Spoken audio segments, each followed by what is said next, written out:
요즘 우리 집에는 방학을 맞이해서 먹고 자고 놀고 또 먹고 자고 노는 둘째 딸의 전성시대입니다. 학생의 본분이 공부인데 그 본분은 놀다 놀다 심심하면 조금 하는 흉내만 내는 이 딸이 한날은 그날 저녁에 그 전날 저녁에 보았던 연속극을 낮에 또 보고 있었어요. 제가 물었습니다. 멀리 있는 것도 아니고 바로 어제 전에 본 드라마를 왜 오늘 또 보니? 라고 물으니까 재밌잖아요 그래요. 그 연속극이 전지현하고 김수현이 나오는 연속극이에요. 저는 한 번도 안 봤어요. 제가 또 물었습니다. 솔직히 말해봐라. 재밌어서 보는 것이 아니고 김수현이 좋아서 보는 거지? 라고 물었더니 맞대요. 그때 제가 하지 말아야 할 말을 했어요. 걔가 뭐 그리 잘났다고 좋니? 그랬어요. 득달같이 우리 딸이 일가를 했습니다. 아빠보다 1억 배나 잘생겼어요. 100배도 아니고 1억 배. 제가 상처를 받았어요. 상처받은 줄 알고 딸이 급하게 수습을 하더라고요. 김수현이 1억 배는 아빠보다 잘생겼지만 좋기는 아빠가 더 좋아. 그거 뭐 립서비스인 줄 누가 모르겠습니까? 이미 상처받은 제 가슴을 누가 치유합니까? 쉽게 아무러질 상처가 아니기 때문에 제가 무리수를 뒀습니다. 페이스북에 김수현의 사진과 저의 사진을 대조해서 올렸어요. 저의 사진은 가장 잘 나온 거. 그것도 3, 4년 전에 젊었을 때 찍은 가장 잘 나온 것을 고르고 김수현은 그냥 대충 골라서 대조로 띄웠습니다. 무리수죠. 두 가지의 반응이 나왔어요. 하나는 참 불쌍하다. 지금 그걸 비교라고 하고 있느냐? 그래도 하는 당신이 참 불쌍하다. 측은하다. 용기가 가상하니까 힘을 내라 하는 측은히 보는 반응이 하나 있었고 또 하나는 분노의 반응이 있었습니다. 어디 감히 김수현과 당신을 비교질 하느냐? 비교가 아니에요. 비교질 하느냐? 1억 배가 아니라 2억 배는 김수현이 낫다. 비교가 아니고 이건 테러다. 만약 김수현 팬이 이 사실을 알면 당신은 온전하지 못하다. 이런 분노의 반응인데 주로 여자들이 분노의 반응을 보였습니다. 근데 우리 딸을 비롯한 중딩들이 아직까지 잘 모르는 것이 하나 있어요. 김수현이 아무리 멋있고 좋아도 김수현이 자기에게 해주는 것이 아무것도 없다는 사실을 그들은 모르고 있습니다. 자신들을 먹여주고 키워주고 재워주고 공부시키고 양육시키는 것은 김수현보다 1억 배나 못생긴 아빠가 하는 거죠. 아빠는 먹여주고 공부시켜주고 키워줄 뿐 아니고 자기를 위해서 목숨까지 줄 수 있는 사랑을 줍니다. 그러나 김수현은 우리 딸에게 아무것도 안 해서요. 오히려 딸 같은 팬들이 사주는 사진 뭐 이런 것 좋아하는 팬들 때문에 먹고 사는 존재가 연예인들 아니에요? 그래서 우리 딸을 비롯한 중딩들이 김수현을 비롯한 연예인을 좋아하는 것은 허망한 것입니다. 허망하다는 말은 잡았는 줄 알았는데 아무것도 없다는 뜻이죠. 연예인을 좋아하는 팬들이 사실 모르는 것이 이거예요. 자신들이 얼마나 허망한 짓을 하는지. 뭐 일본에는 사마라고 부르면서 우리나라 연예인들을 따라다니는 아줌마들도 있잖아요. 저는 그게 참 이해가 안 돼요. 남편이 있고 가정이 있고 자식이 있는 아줌마들이 왜 한국의 남자 연예인들을 사마라고 부르면서 그렇게 죽고 살지 못하고 막 따라다니고 한국까지 오는지. 뭐 그 연예인들이 자기들에게 뭐 해주는 게 있습니까? 정말 허망한 것 아니에요? 그들을 좋아하고 사랑한다고 자기 삶에 돌아오는 것은 아무것도 없잖아요. 그런데도 좋아하고 사랑하고 추구하고 따라다니는 것은 정말 허망한 것입니다. 더욱이 자기를 가장 사랑하는 아빠를 1억 배나 못생긴 사람으로 만들어버리는 것이니까 이게 얼마나 허망한 것입니까? 주 안에서 사랑하는 여러분, 어쩌면은 기독교 신앙은 거창한 사명 이전에 김수현을 비롯한 연예인으로 비교할 수 있는 세상의 모든 화려함, 잘남, 영광, 멋있음 이런 것들이 얼마나 허망한 것인지를 깨닫게 하고요. 자신의 목숨까지 버려서 우리를 사랑하신 하나님께 우리의 모든 마음과 사랑과 그리고 내 삶의 모든 중요한 것을 다 드리는 자리로 돌이켜서 우리를 그 하나님께로 몰아가는 전 삶의 과정이라고 볼 수 있습니다. 하나님의 생명이 우리에게 들어오기 전에는요, 우리는 다 허망하게 살았어요. 세상에 많은 좋다고 하는 것들이 우리의 삶을 참으로 부요하게 해주고 행복하게 만들어주며 그것들이 우리의 삶에 만족을 주며 평안을 주며 안식을 준다고 생각하고 사람들은 다 그것을 사력을 다해서 추구하고 쫓아갑니다.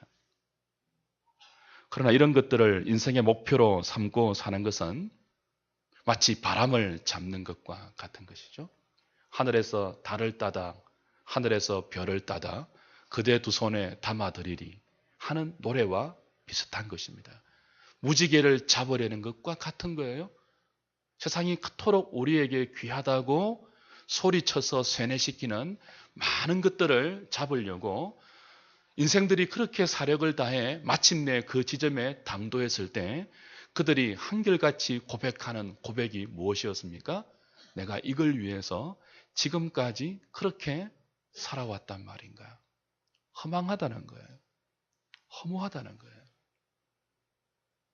예수의 생명이 은혜로 우리에게 들어오기 이전에 모든 죄와 허물로 죽은 인생은 이렇게 허망하게 삽니다.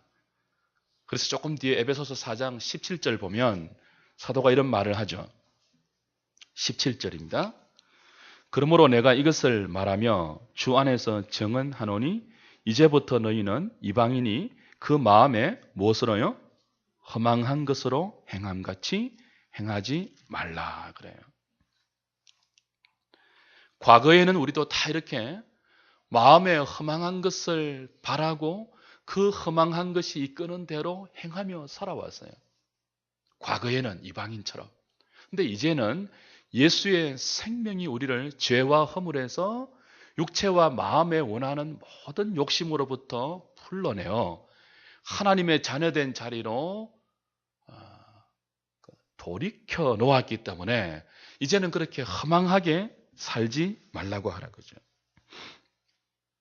예수를 믿으면 그 믿음을 통해서 예수 안에 연합되면 그 전에 허망한 것을 바라고 허망한 것을 좋아하고 허망한 것을 추구하고 살던 때와는 비교가 안 되는 1억 배, 2억 배 정도가 아니에요. 비교가 안 되는 새로운 가치의 삶의 방향이 생기고 새로운 의미의 삶의 목표가 생기죠. 그게 에베소서는 거룩이라고 우리에게 가르칩니다. 예수의 생명이 은혜로 우리에게 들어오게 되면 이 거룩이라는 새로운 삶의 목표와 열망이 우리에게 생기게 됩니다. 거기에 대해서 사모하는 마음이 생기게 되죠. 하나님의 온전한 소유가 되고 싶고, 이 소유라는 말을 오늘 11절에서는 기업이라고 번역했어요. 하나님께 영광의 찬송이 되고 싶다는, 내가 하나님의 온전한 소유가 되고 싶다는, 하나님이 나의 기업일 뿐 아니고 내가 하나님의 기업이 되고 싶다는, 내가 하나님의 온전한 소유가 되고 싶다는 그 거룩에 대한 새로운 열망이 우리에게 맺히게 됩니다. 그래서 오늘 본문 11절 12절에서는 이렇게 말하죠. 11절 12절 같이 한번 읽어볼까요? 시작. 모든 일을 그의 뜻의 결정대로 일하시는 이의 계획을 따라 우리가 예정을 입어 그 안에서 기업이 되었으니 이는 우리가 그리스도 안에서 전부터 바라던 그의 영광의 찬송이 되게 하려 하심이라. 우리가 예정을 입어서 그 안에서 기업이 되었다 그럽니다. 기업이라는 말은 소유라는 뜻이라고 말씀을 드렸죠. 그리고 그리스도 안에서 전부터 바라던 그의 영광의 찬송이 되게 하려 하십니다. 미래형으로 말해요. 하나님이 우리의 영광의 찬송의 대상일 뿐 아니고 우리가 하나님 앞에 영광의 찬송이 되는 그렇게 되고 싶은 새로운 삶의 가치와 목표와 열망이 생기죠. 이걸 4절에서는 그 앞에서 거룩하고 험이 없다 그렇게 또 다른 표현으로 설명하죠. 에베소서는 우리가 하나님의 자녀가 되고 하나님의 백성이 되었음에도 불구하고 아직은 어려서 아직은 자라지 못하여서 하나님보다 세상을 더 사랑하고 세상을 더 좋아하고 그래서 아직은 허망한 것을 여전히 따를 수 있고 여전히 꿈꿀 성들에게 하나님이 어떤 계획을 가지고 어떤 목표를 가지고 너희들을 그 허망하면서 불러내었는지를 알아라고 누차 반복해서 가르칩니다. 하나님께서 너희들을 부르신 목적은 하나님의 자녀가 되고 나서도 계속 그 허망한 것을 추구하고 그 허망한 것을 하나님보다 더 사모하고 더 좋아하고 그것을 인생의 목표로 삼아서 사력을 다하다가 마지막 날 허무하다라고 끝낼 그런 인생 만들기 위해서가 아니고 그 허망하면서 불러내어 도무지 죄와 허물로 죽었던 인생들이 흉내내거나 맺거나 바라보거나 열망하지 못하는 또 다른 삶의 가치. 내가 하나님의 기업이 되고 싶은가? 하나님의 소유가 되고 싶은가? 내가 하나님 앞에서 영광의 찬송이 되고 싶은가? 하나님의 택하신 목적대로 그 앞에 사랑으로 거룩하고 흠이 없는 존재가 되고 싶다는 새로운 열망을 주는 것이라고 사도는 처음부터 마지막까지 반복해서 가르쳐갑니다. 그래서 오늘 본문에는 그것이 하나님의 계획이며 하나님의 경륜이라고 11절 12절에서 강조해요. 하나님께서 그런 계획을 갖고 계셨고 그 계획에 그의 지혜와 권능과 능력을 다 쏟아부어서 그 계획을 실행하시고 이루어 가시는 과정 가운데 너희가 구원을 받았다. 그리고 너희가 그 안에서 기업이 되었고 소유가 되어간다. 그리고 너희들이 전부터 바라던 하나님의 영광의 찬송이 되어간다. 그분의 계획과 그 계획을 실행시키는 그분의 경륜에 맞추어서 너희들의 삶은 그렇게 진행되어 간다. 가르치고 있죠. 또 우리가 좀 주목해야 될 단어가 하나님의 계획, 하나님의 예정, 하나님의 경륜 그런 단어들이에요. 이것이 우리에게는 좀 생소하게 보일 수 있지만 에베소서에는 자주 등장하는 단어이기 때문에 그 단어가 의미하는 것을 이해할 필요가 있죠. 9절에도요. 때가 찬 경륜을 위하여 예정하신 것이라고 했죠. 11절에 가니까요. 모든 일을 그의 뜻의 결정대로 일하시는 이의 계획을 따라 예정을 입어 그 안에서 기업이 되었다고 하죠. 계획과 예정. 사실 동일한 의미의 단어예요. 하나님께서 죄인들의 구원과 타락한 세상을 회복시키는 데는 임기응변식으로 적극적으로 그때그때 이렇게 순발력 있게 행하시는 게 아니고 계획을 따라 할 것입니다. 세상을 창조하실 때도요. 하나님의 계획을 따라 창조하셨고 죄에 빠진 인생들을 구원하실 때 어떻게 하신다고요? 계획에 따라 구원하세요.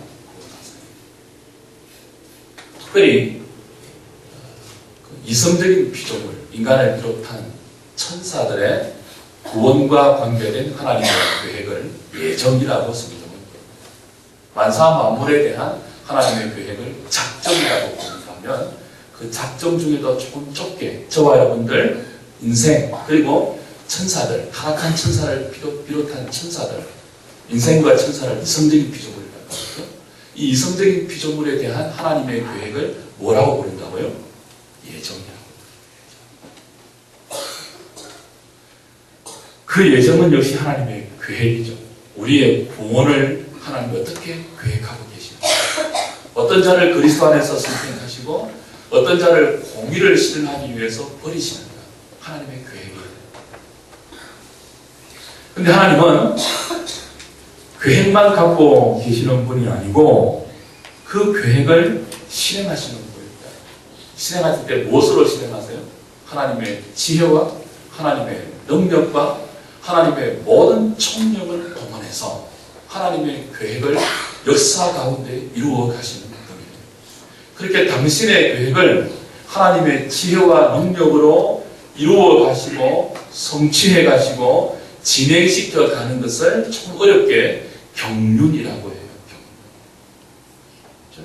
때가 참 경륜이라고 말할 때 여기도 경륜이라고 나오고 나중에 에베소서 3장 2절에도 은혜의 경륜이라는 말이 나오는데 오이코노미아라는 단어가 경륜 뜻이 무엇이라고요? 넓은 뜻으로 하나님께서 당신의 계획을 그분의 지혜를 발동해서 그분의 능력으로 진행시켜가고 성취해가는 모든 것들을 경륜이라고 그래요. 여기에서 영어 단어 이코노미가 나왔는데요. 사실 이코노미는 경제라고 번역하잖아요.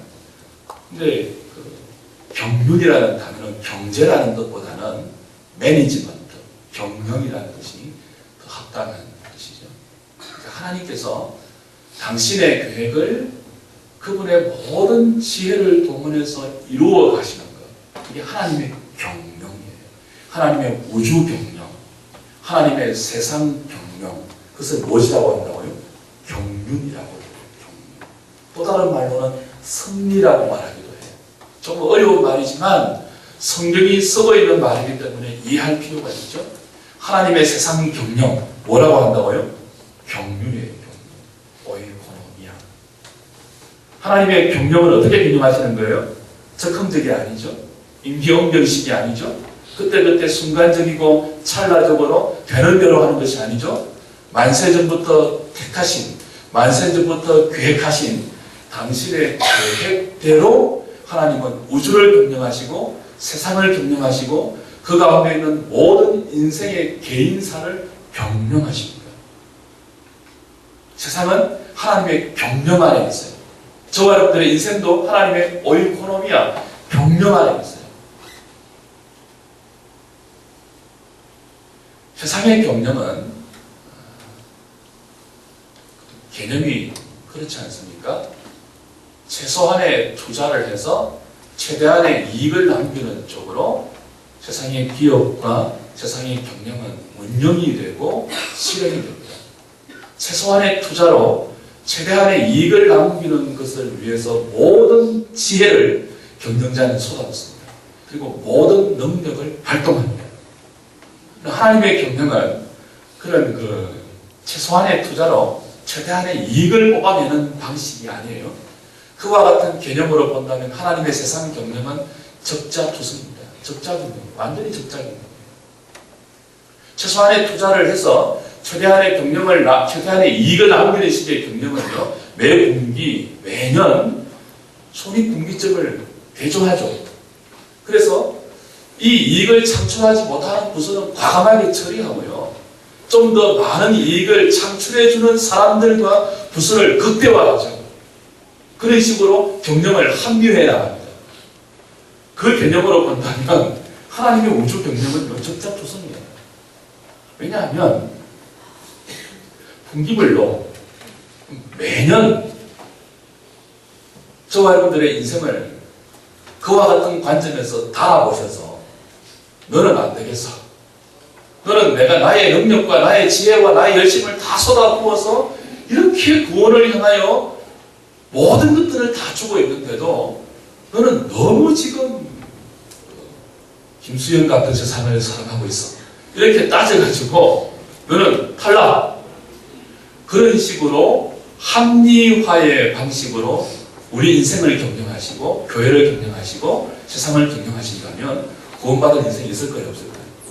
하나도 없습니다. 그래서 하나님의 경륜은요, 에베소서 3장 2절의 말씀처럼 은혜의 경륜이에요. 만면적자를 감수하시면서 또 참고 또 기다리고 또 받아내시면서 또 사람을 구하시고 또 지혜를 발동하시고 또 탐없는 열정을 정말 투자해야 될 가치가 없는 저와 여러분들을 향하여서 매 순간 쏟아부으시면서 우리를 거룩하게 하나님의 기업으로 전부터 바라던 영광의 찬송이 되는 그 지점까지 은혜의 경륜으로 저와 여러분들을 경영하고 계시며 세상을 다스리고 계시며 우주를 승리하고 계세요.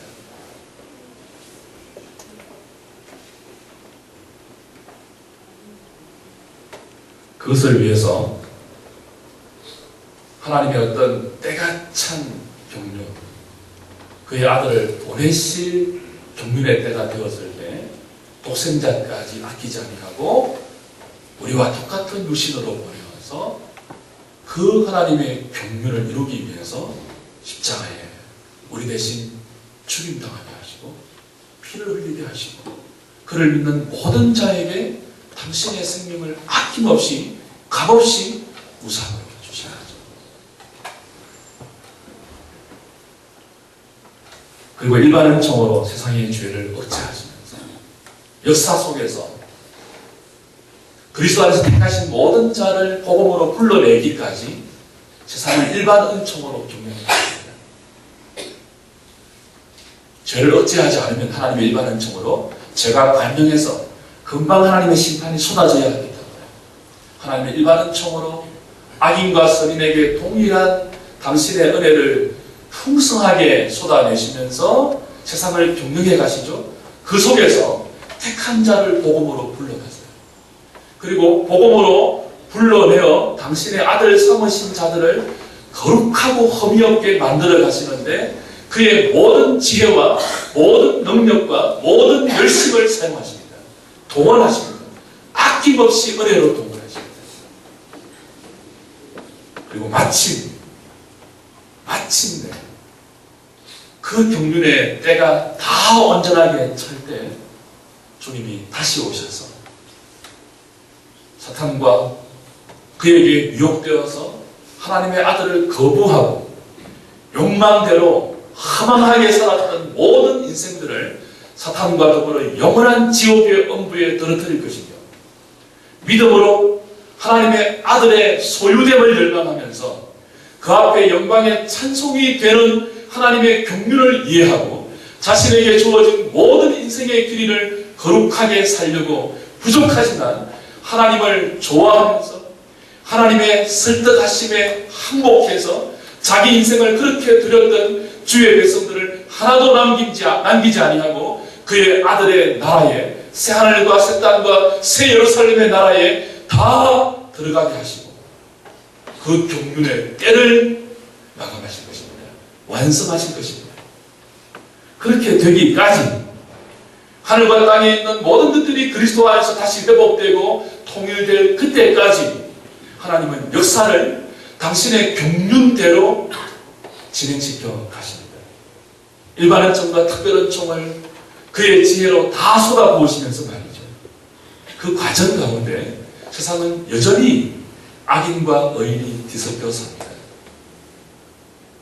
그리고 불합리함과 모순으로 보이는 그리고 불의함으로 보이는 부조리하게 보이는 많은 우리의 이성으로 이해하지 못할 인생의 다반사가 여전히 진행될 것입니다. 때로는요 악인이 득세하는 것처럼 보이고요. 때로는요 의인이 고난받는 것처럼 보입니다. 그것이 하나님의 지혜의 경륜이에요. 그런 하나님의 경륜이 없으면요, 하나님의 백성들이 세상의 본질을 제대로 알지 못합니다. 세상이 얼마나 허망한 것인지를 알지 못해요. 우리는 악인이 득세하는 세상의 불의함, 의인들이 때로 고난의 터널을 길게 통과해야 하는 눈물의 골짜기를 어둠의 밤처럼 지내가면서 비로소 절감하고 깨닫고 누가 뭐래도 부인할 수 없는 진리로 알게 되죠. 무엇을요? 세상이 그렇게 우리에게 좋다고 말하는 모든 것들이 허망한 것이구나.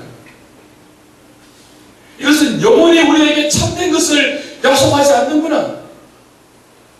그것은요, 저와 여러분들이 세상 가운데 흘리는 배신감과 세상으로부터 받는 상처와, 그래서 이거 왜 이래요 하나님 하는 수많은 갈등과 고민과 우리의 인생의 모든 과정 속에서 겪을 수 있는 회의를 거쳐서 정말 누가 뭐래도 항복할 수밖에 없는 세상에 대한 실체를 우리는 하나님의 경륜으로 배우는 것입니다.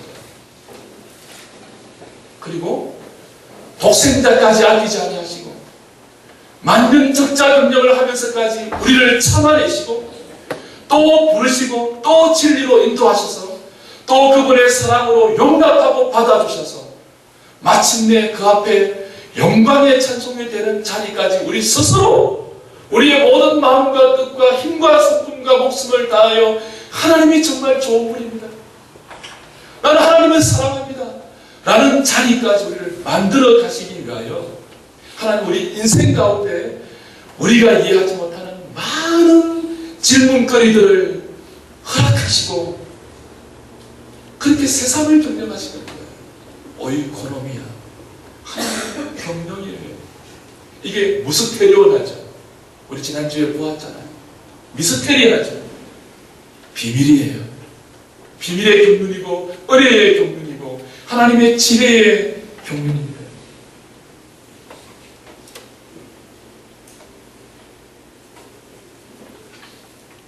그런 의미에서 저와 여러분들에게 지나온 모든 세월은 의미 없는 것이 하나도 없는 거죠.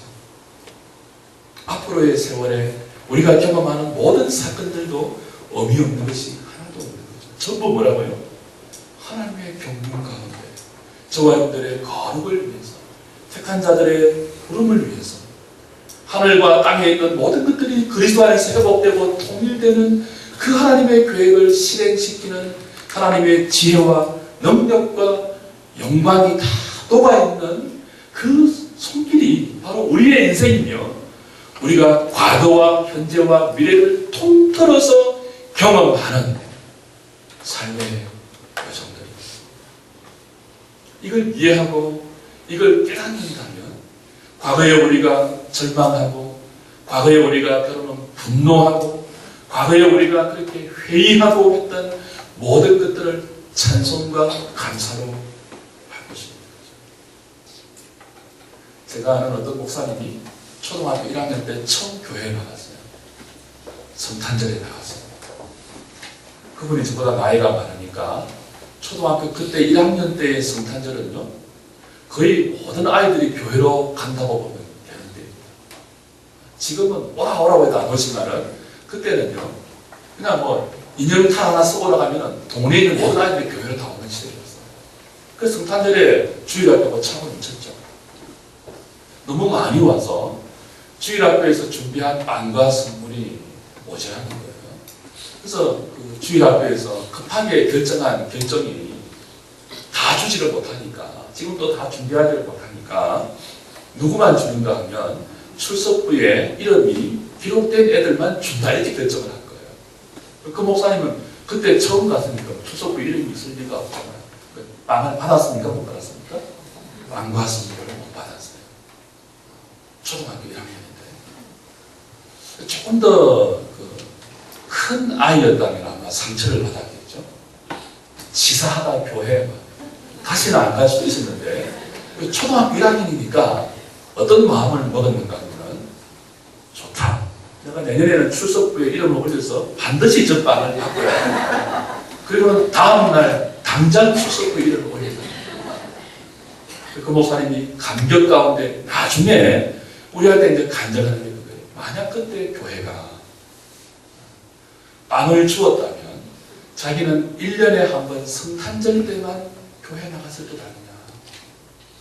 그때 빵을 거절당했기 때문에 이를 악물고 출석부에 이름을 올리고 1년 내내 결석하지 않고 다녔다는 거예요. 그리고 목사님 나중에 알죠. 그게 뭐라고? 하나님의 경륜인 것을 말하죠. 여러분, 믿는 자에게 우연은 없습니다. 다 하나님의 경륜입니다. 우리가 정말 하나님 왜 이런 일이 나에게 일어나요? 왜 이런 눈물이 있어요? 하나님 나 이런 거 겪지 않아도 잘하는 거 아시지 않아요? 그럼에도 불구하고 우리에게 종종 허락되는 고통, 어두운 시간들, 그것이 없으면요 우리는 무엇을 깨닫지 못한다고요? 김수현이가 아빠보다 1억 배나 잘생겨도 아빠하고 비교할 수 없는 그런 인물인 것을 못 깨달아요. 우리는 우리 인생에 하나님의 위대하고 은혜롭고 지혜로운 경륜 가운데 허락받는 모든 삶의 여정을 때로는 눈물로, 때로는 웃음으로, 때로는 감격으로, 때로는 절망으로 걸어가면서 배웁니다. 세상이 무엇이며 그 속에서 우리를 사랑하신 하나님이 어떤 분이며 그 하나님의 사랑의 길이와 넓이와 높이와 깊이가 어떠함을 허락받은 모든 삶의 길이에 그 고단함과 모든 것들을 통해서 배우는 거예요. 그걸 종교적인 초월로, 그걸 종교적인 어떤 감격으로 한꺼번에 깨우려고 하면 안 돼요.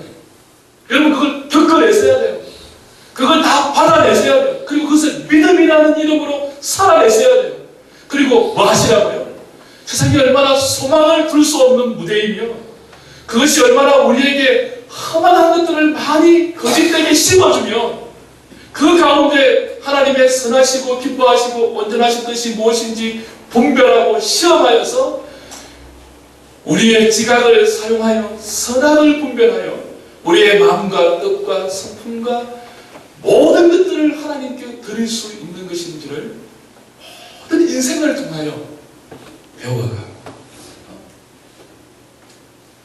아는 것만큼 믿는 일에 하나를 만들어서 자라가야 하는 것입니다. 그걸 위해서 오늘도 하나님의 경륜은 다함없는 그분의 열심으로 사랑으로 우리에게 쏟아부어지고 있습니다. 기대하십시오. 저와 여러분들의 미래도 어디 안에 있다고요? 하나님의 비밀의 경륜 안에, 하나님의 은혜의 경륜 안에 잡혀 있습니다. 적자 경량을 감수하시면서 오늘도 저와 여러분들을 그렇게 만들어 가신다는 것에 감사하시고 우리에게 주어지는 모든 일과 사건들을 찬양의 내용으로 삼을 수 있는 저와 여러분 되시기를 주의 이름으로